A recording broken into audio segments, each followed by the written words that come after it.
Hello, I'm Thad Becker with MFA Incorporated, and I'm here to give you a 4-hour update on nitrogen management. So I'm standing in front of a cornfield here today in mid-Missouri, and it's no secret we're seeing a lot of nitrogen loss showing up this time of the year. This corn's reaching dent stage, so it's getting pretty late in the season, and really it's an ideal time to analyze your nitrogen system and see what you've got going in the field. I've got a couple plants here in front of me, so let's take a look at what we're seeing. We've got a nice healthy plant here, green leaves almost all the way down to the bottom of the plant. That's what we like to see this time of the season. This plant's going to finish out well, fill that ear, nice test weight, good yield. Let's look at another plant that wasn't too far away.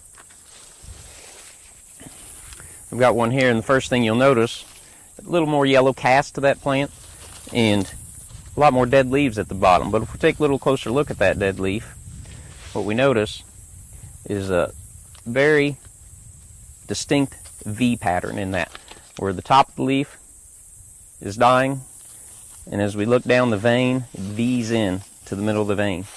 Very distinctive nitrogen stress. This crop's ran out of nitrogen in the soil. We've used it all up, and now it's cannibalizing the nitrogen in the bottom of the stalk to fill this ear, to try and finish out the year.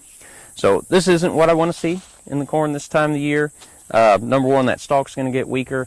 We may not have enough nitrogen to fill that ear out to potential. And if it goes much farther, you can see this leaf just below the ear leaf is starting to show some stress. If we start to cannibalize this leaf, this ear leaf, this is where most of the energy comes to feed that ear. And that's the last thing we want to lose.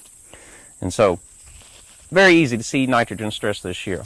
So, what causes that?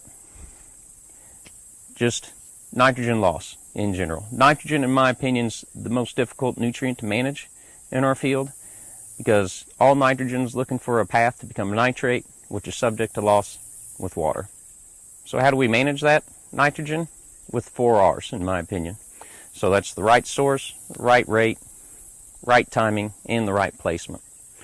And so we talk about source. This field had spring applied anhydrous, put on at a rate about 1 pound per expected yield.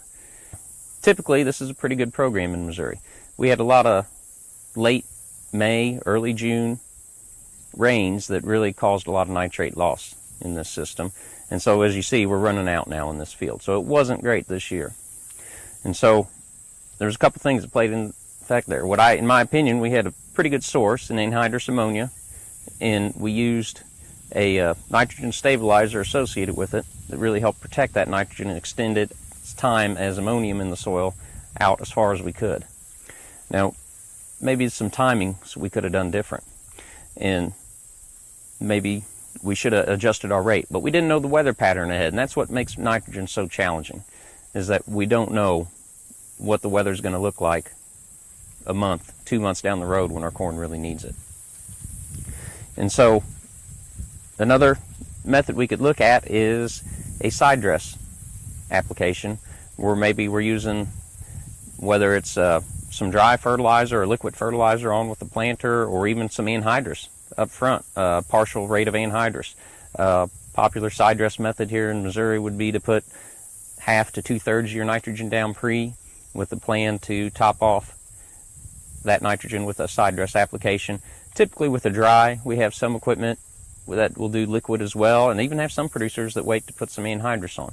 And what the goal with this is to improve our timing, get a little better with the right timing, but really especially it's to decide the right rate.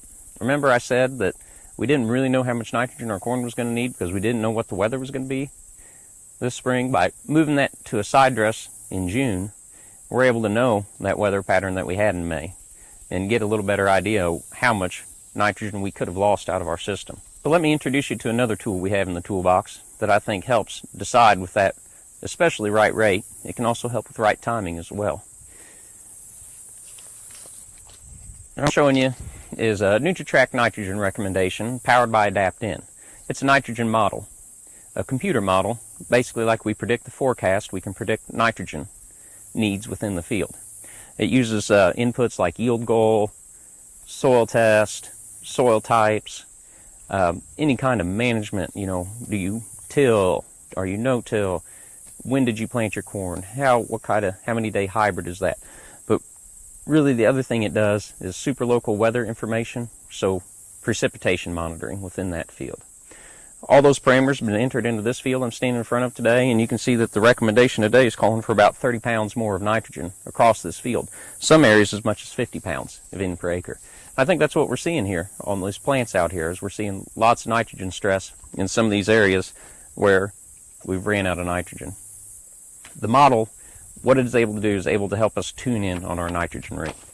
And, I think it proves out well this year. What we're seeing is the fields that we managed our sources and rates a little differently.